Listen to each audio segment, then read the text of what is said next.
นลงวัดเมื่อกี้นี่กำลังสิไปเอายาแล้วก็สิเลยไปเอายาแล้วสิเลยไปเอ็กซเรย์หัวเข่า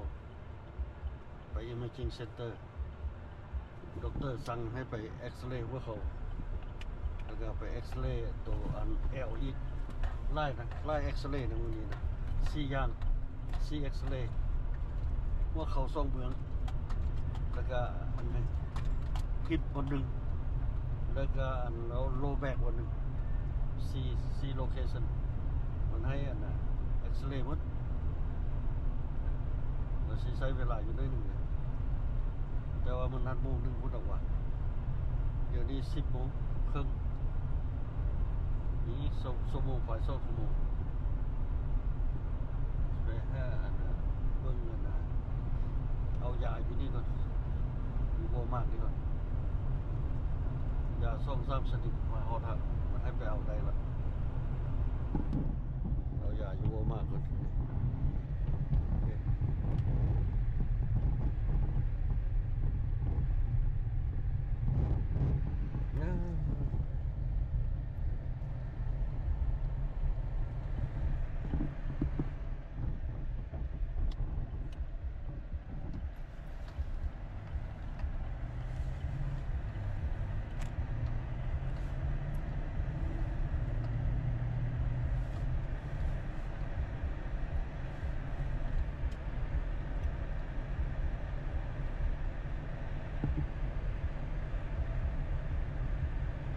แดดออกท้องฟ้าแจ้งสว่างรายงานอากาศอีกแล้วฟ้าแดดจังปังเจิงเปิงจังปังฟ้าแดดก็ได้แต่ว่าหนาวความเย็นยังมีอยู่แดดออกนี่ไม่ว่าความเย็นนะหนทางยังมืดอยู่ไปกระดาษเกียงอย่างนี้เลยยังมืดอยู่มีห้องจอดไกลๆนี่หมดเลยเนาะว่าทีมีอยู่เข้าได้อยู่เอาตัวนั้นซะมันกวงเลยตัวนี้กวงเลยนี่นึง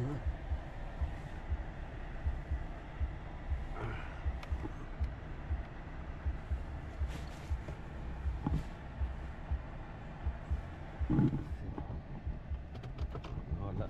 วอมากเอายา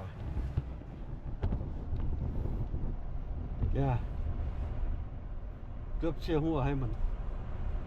เกือบเชี่ยหัวให้บักเก็ตเชี่ยให้มันนี่สัมพีนึงก็สิมาลิ้นทริกใส่กันมาสินะมาซื้อเครื่องเอาเงินไป50ให้อันน่ะหมวกราคา$14เอาเงินไป50ให้ทอดมาอันน่ะ$32ทอดมาทำอีกทอด$2ไหมเอาไป50ให้มันทอด$2ไหมบวกมือหนึ่ง$14ไป$15มันทอด$2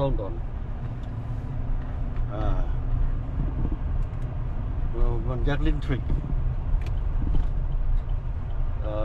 จะเขาเรียกว่า hey I give you $50 bill how come you have change at $2 there's a hat only $14 each มันมาขอโทษapologize นะขอโทษ I'm wrong ถ้าบุทันมันนะมันเอาไป$130มันได้ฟรี$30มันก็สิคิดว่าซิโง่นำมันที่โอ้นักเลงก็มีนะในตลาดนี่มีนักเลงนะในตลาดนี่มีนักเลง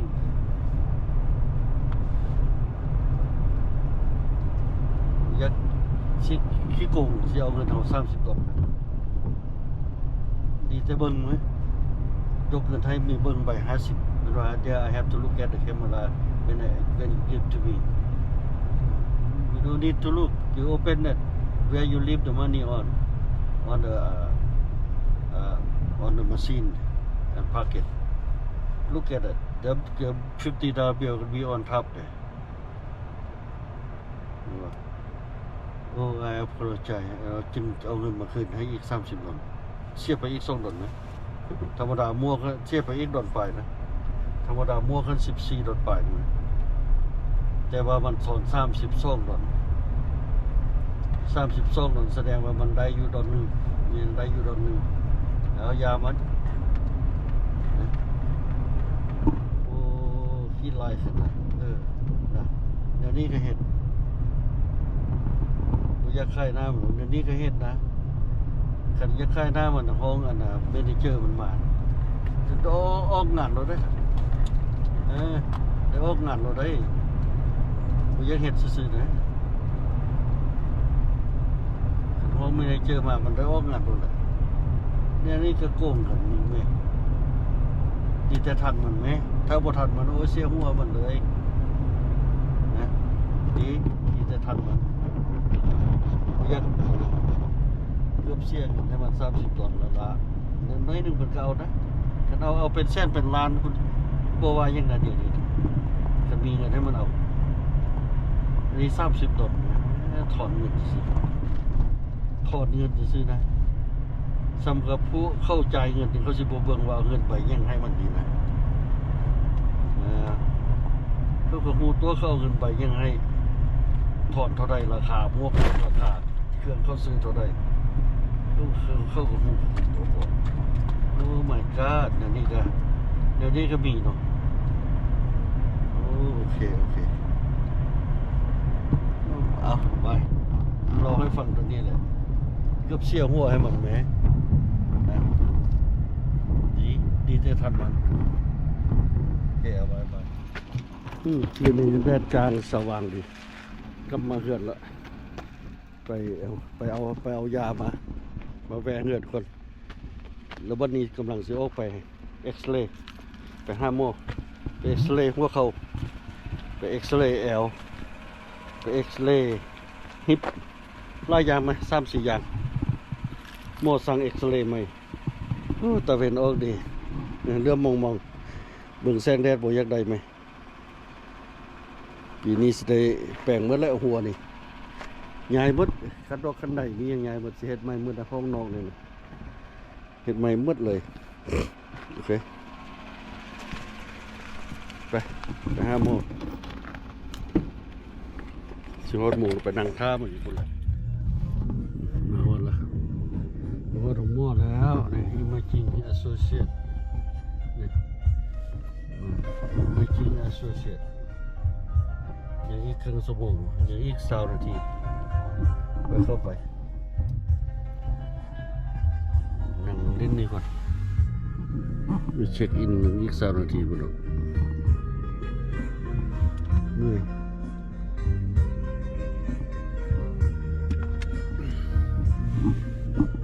มันมีธนาคารนี้ผมมันทางหน้ามันธนาคารตัวนี้บิลดิ้งตัวนี้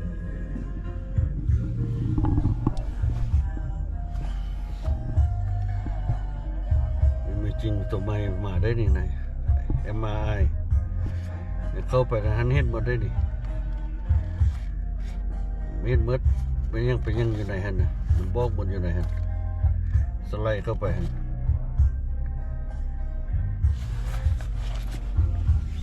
โอเคไปแปลงโฟนอันนี้แปลงค่าโฟนนี้บ่ได้ปานนี้ค่ากองนี่มันออโตเมติกบีบบ่ได้นี่นะได้บีบตัวมันเองมันบ่ได้ละบีบตัวมันเองในจะเอาไปใส่ในกองอันน่ะไทยจนท้องผายนี่ซะให้มันบีบตัวมันเองปลดออกก่อนการบีบตัวมันเองนี่ต้องได้เอาแบตเตอรี่ชาร์จเชื่อมมาใส่ได้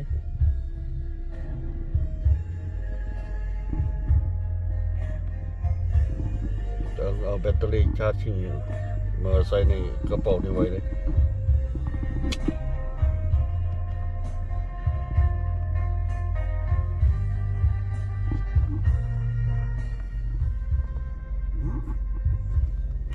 จะไปเฮ็ดกองตึกเบ็ดดิตัวนี้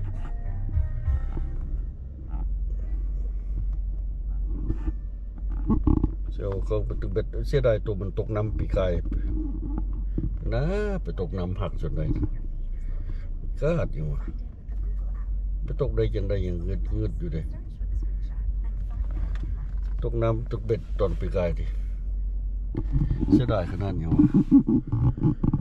มันมี3กองพุ่นกองโกโปรนี่กอง11 2กองแล้วละมาเอ็กซเรย์แล้วละบัดนี้เวียกต่อไปนี่แม่นไปรับร้านได้บัดนี้โอ้รับร้านเลิกโรงเรียนนะเอ็กซเรย์แล้วละเลยไปรับร้านเลิกโรงเรียนต่อจังโมงแล้วนี่นี่อีกชั่วโมงนึงนะรับร้านเลิกโรงเรียนแวะไปเฮือนก่อนจะออกไปไหมเร็วเรามาเอ็กซเรย์3-4 ด่าน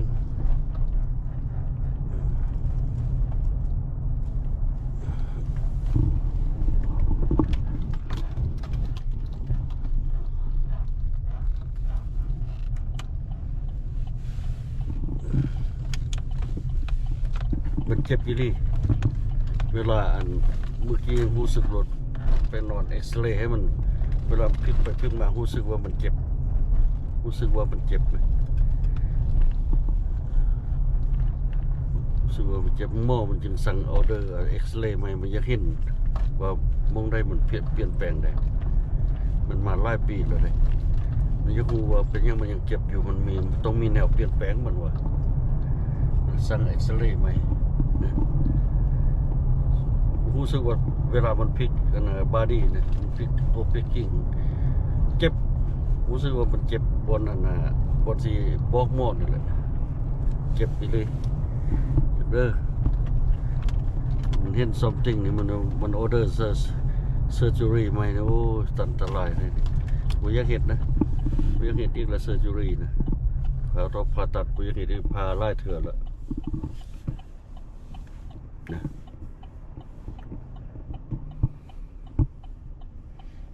ดินแห้งหมดแล้วบ้านนี้อากาศดีฮะอากาศดีมาละอากาศดีมาแล้วอากาศดีมาละดินแห้งหมดละกลับบ้านทางแยกตัวนี้บีซีแยกมันรถเขาออกของโง่เลยมันบีซีแยกตัวนี้เลยบีซีขนาดแต่หนทางบ่ยอมแปลงไหม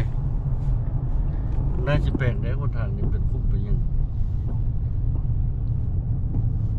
รถเที่ยวไล่ไหมทางเที่ยวเข้าแถวว่าของโม่ได้บุเที่ยวไล่ได้ยังไงประเดี๋ยวหนทางมันลุกขุกขักเป็นคุ้มเป็นบ่ออยู่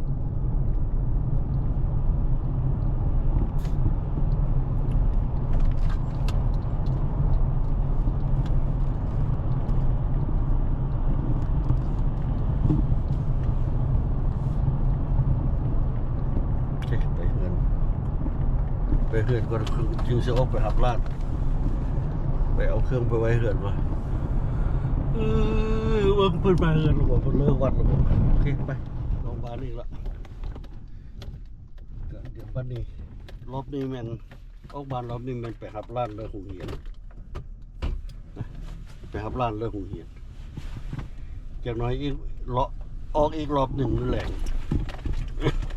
แม่นน่ะไปเข้าสุดอภิธรรมหลวงพ่ออยู่วัดไทย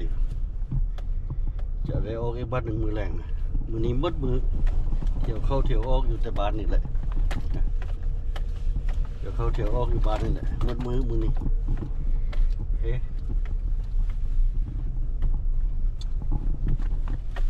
วัดยามฤดูกาลสิฮอดฤดูกาลตึกเบ็ดแล้วเด้เตรียมเครื่องตึกเบ็ดเตรียมตัวoutdoor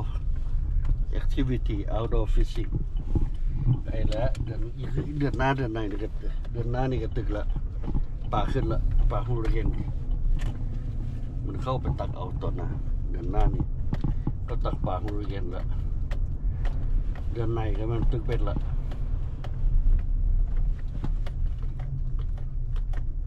เดือนไหนเขาเริ่มตึกเป็ดกันละฟิชชิ่งละเราถ้าไปฟิชชิ่งนี่แหละเดี๋ยวนี้อันอื่นก็บ่มักบ่ได้ไปเฮ็ดจำเขาไปแต่ตึกเบ็ดนี่แหละกันไปเฮ็ดอันอื่นแล้วโอ้ยบ่สิเอาตัวได้ป่านี่กันไปเฮ็ดคือเขาทั้งบ่เฮ็ดละเศร้าละมันหนักไหมไปดึงไปยกไปนั่นแพ้แอวแพ้ยัง เลยจำเป็นไปเอารถฝางเลยเกียนเข้ามาให้ข้อเขามาให้เราแหละมาให้เป็นคุกหมดแหละปลากินแซ่บปลาเนื้ออ่อนปลากระดูกอ่อนทอดกินย่ำกินทั้งกระดูกเลยมันแซ่บฮะ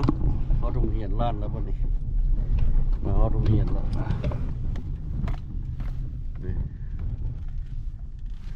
ไปเข้าโรงเรียนเนี่ยบัววาที่โอเคมื้อนี้วันศุกร์เลยมื้อนี้มื้อสุดท้ายมื้อนี้วันศุกร์มื้อนี้สิบ่มีรถไล่มันยังได้เข้ามาก่อนหมู่เด้สิได้เข้าไปจอดอยู่ในต้นทางนี่แหละนี่เห็นว่าเข้ามาจอดก่อนเลยเขาก็มาจอดก่อนเฮาแล้วเขาก็เข้าไปต่อคนเขาเฮ้ยต่อท่าอยู่นี่แหละครึ่งชั่วโมงนี่เห็นท่าอยู่นี่แหละครึ่งชั่วโมงพักกิงลาดบนหุงเหียน elementary school หุงเหียนประถมศึกษานะโอเค